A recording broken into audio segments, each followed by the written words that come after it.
नरेश मीणा को बीजेपी ने जेल में डाला, 8 महीने जेल में टोक रखा, 40 दिन जेल में झालावाड़ में रखा कि नरेश मीणा झुक जाएगा, बीजेपी में आ जाएगा। लेकिन जिस तरह से देश में केवल एक लालू प्रसाद यादव है जो बुजुर्ग होने के बावजूद भी बीजेपी के आगे नतमस्तक नहीं हुआ, और राजस्थान में आपका भाई नरेश मीणा है जो बीजेपी के आगे झुका नहीं।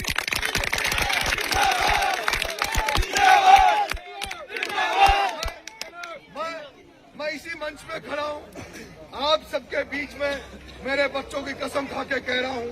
मुझे सबसे पहले ऑफर मिला जब कंवरलाल को हटा दिया गया कि आपको बीजेपी से टिकट दे रहे हैं, बीजेपी से चुनाव लड़ लो।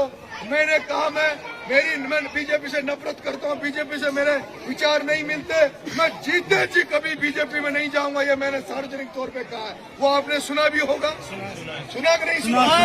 कि मैं किसी भी मरते दम तक भारतीय जनता पार्टी में नहीं जाऊंगा, चाहे मैं किसी भी दल में चला जाऊं, चाहे मैं चंद्रशेखर के साथ चला जाऊं, मैं तीसरे मोर्चे में चला जाऊं। और अगर कांग्रेस में, जिस कांग्रेस में पैदा हुए, कांग्रेस को मजबूत किया, उसमें भी अगर कभी मुझे सम्मानजनक स्थिति में कांग्रेस सम्मान देगी, जैसे प्रमोद जैन भाया जिसके 5 वोट नहीं है, जिसके वर्ग वाले एक भी कांग्रेस को वोट नहीं देते, वो जब कांग्रेस में टिकट बांटता है तो नरेश को भी टिकट बांटने वाला बना दो, मैं कांग्रेस में तैयार हूँ। लेकिन भिखारी बनकर कांग्रेस में दरी उठाने के लिए कांग्रेस में नहीं रहूंगा। इसलिए नहीं रहूंगा, हमारे लाखों वोट होने के बावजूद भी, कांग्रेस को मजबूत करने के बावजूद भी आज हम कांग्रेस में भीख मांगते हैं। मेरे भाइयों, तुम्हारी स्थिति भी वही है जो हमारी स्थिति है,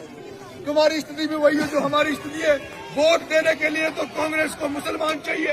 वोट देने के लिए तो कांग्रेस को मीणा चाहिए, वोट देने के लिए तो कांग्रेस को दलित चाहिए। लेकिन जब टिकट देने का नंबर आए तो धारीवाल को टिकट दिया जाता है, प्रमोद जैन भाया को टिकट दिया जाता है। एक टिकट हारोती में नईमुद्दीन गुड्डू को कांग्रेस टिकट देती है, लेकिन उस नईमुद्दीन गुड्डू को भी कांग्रेस वहां से टिकट देती है जहां कांग्रेस का वोट बैंक नहीं है, और जहां 70,000 मुस्लिमों के वोट है, जहां 50,000 दलितों के वोट है, जहां 15,000 एसटी के वोट है, वहां वो धारीवाल लड़ता है जिसके 500 वोट नहीं है। जीत